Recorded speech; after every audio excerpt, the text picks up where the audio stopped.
अस्सलाम वालेकुम वरहमतुल्लाहि वबरकातुहू। आज एक न्यू ट्रेडिंग वीडियो के साथ आप भाइयों के सामने हाजिर हुआ हूँ। आज का टॉपिक वंडरफुल अमेजिंग लाजवाब टॉपिक है, सल्तनत उस्मानिया कैसे खत्म हुई, उसका पस मंजर क्या था।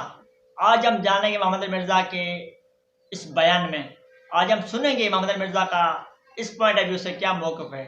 चलते हैं बयान की तरफ और जानते हैं सल्तनत उस्मानिया कैसे खत्म हुई, उनका जवाल कैसे शुरू हुआ। चलते हैं बयान की तरफ और सुनते हैं मोहम्मद मिर्जा का इस पॉइंट ऑफ व्यू से क्या मौक़िफ़ है। तो ये क़यामत तक अल्लाह ने फरमाया मैं गलबा दूंगा। ये अलग बात है कि हम जिस ज़माने में ज़िंदा हैं इस वक्त कुरान की ये शक्ल हमें उस तरीके से डोमिनेट नज़र नहीं आ रही। इल्मी तौर पे तो यकीनन ईसा इब्न मरियम के मानने वाले हज़रत ईसा के कुफर करने वालों पर भारी हैं, यानी ज्यूज़ के ऊपर मुसलमान और क्रिश्चियंस इल्मी तौर पर उनके दलाइल का रद्द कर सकते हैं। रह गया दुनियावी गलबा, तो सदियों से कोई शक ही नहीं है कि क्रिश्चियंस की दुनिया पे हुकूमत थी रोमन एम्पायर की, उसके बाद मुसलमानों की हुकूमत हुई और फिर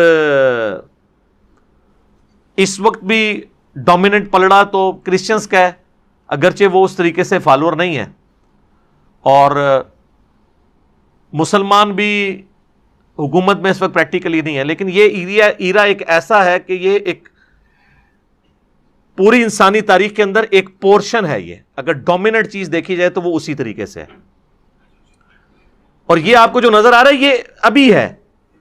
1917 से पहले तक पूरी दुनिया के ईसाई हजरत ईसा अलैहिस्सलाम का कातिल समझते थे यहूदियों को, और यहूदियों और ईसाइयों की जंगें रही हैं आपस में।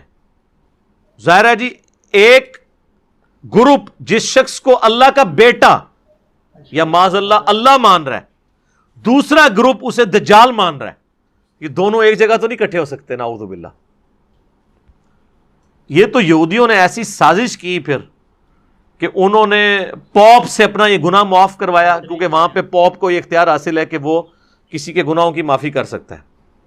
तो 1917 में उन्होंने सल्तनत उस्मानिया को तोड़वा कर ये चीज अचीव कर ली।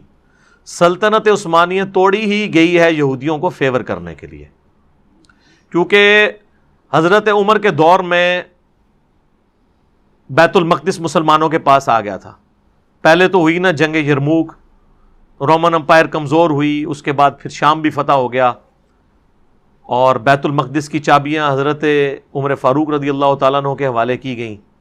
वहाँ पे जो ईसाई थे ना, ये शाम जो फतह हुआ ये जंग से फतह नहीं हुआ था, बल्कि क्रिश्चियंस ने मुसलमानों के गलबे और अखलाक की वजह से मुसलमानों की फतह को तस्लीम करते हुए खुद से एक पीस ट्रीटी करके ना ये शहर हवाले कर दिया था सैयदना उमर के। और उसमें उन्होंने लिखवाया था कि हमारी पहली शर्त यह है कि यहाँ पे यहूदियों को आने की इजाज़त नहीं होगी। तो हज़रत उमर ने कहा ये मैं शर्त मानने के लिए तैयार नहीं हूँ, ये तीनों मज़ाहब के लिए मुतबर्रक जगह है, यहूदियों को यहाँ पे आने की इजाज़त होगी। उन्होंने कहा अच्छा फिर आप ये हमें गारंटी दें कि यहाँ पे वो ज़मीनें नहीं खरीद सकते, आए ज़ियारत करके वापस चले जाएं। हज़रत उमर ने कहा ठीक है, ये मुझे कबूल है कि ये मुसलमान यहूदी ईसाई सब के लिए ओपन सिटी होगा ज़ियारत गाह के तौर पर, यहूदियों को हम यहां नहीं रहने देंगे।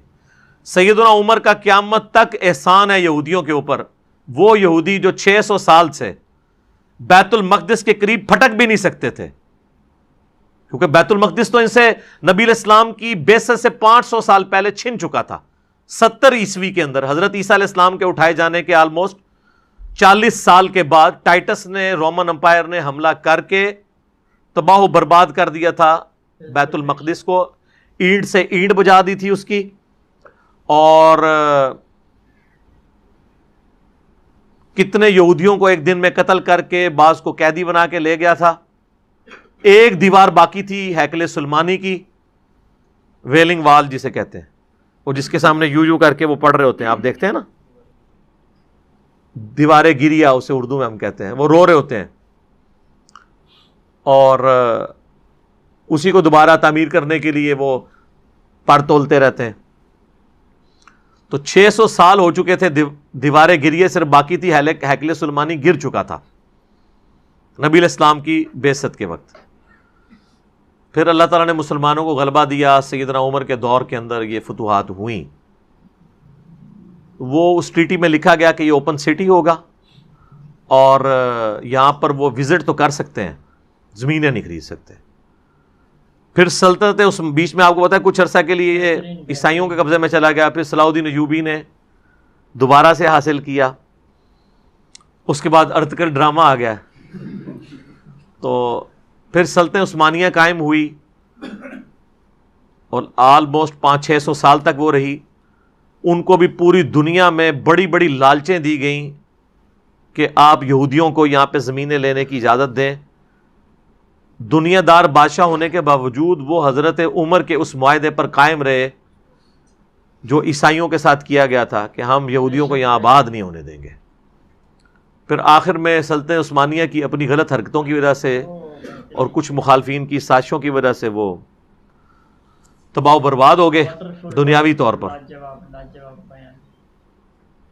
تو 1917 میں 1917 میں پہلی جنگ عظیم کے بعد بالفورڈ نام کا ایک شخص تھا, اس کے نام کے اوپر وہ ڈکلریشن ہوئی جس میں ان کا گناہ بھی معاف ہوا اور ان کو پہلی دفعہ وہاں پر آنے کی اجازت ملی کہ ہاں جی آپ یہاں پہ اپنی آبادی کر سکتے ہیں.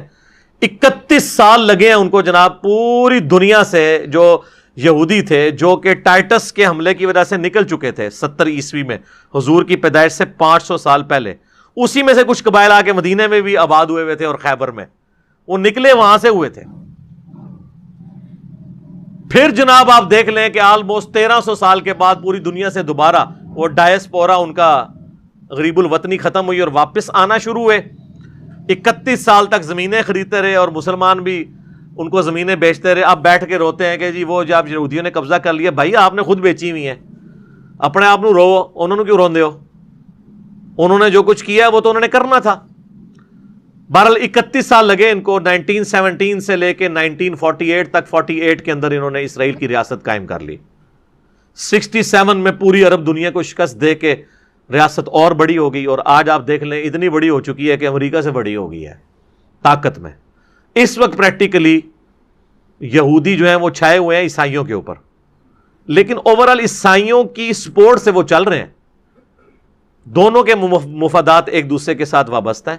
خالی یہودی ابھی بھی کمزور ہیں. آج امریکہ پشت پناہی چھوڑ دے تو اسرائیل سٹرونگ نہیں ہے, ابھی بھی عیسائی سپورٹ ہے اس کو. لہذا قرآن کی آیت ابھی بھی ویلڈ ہے.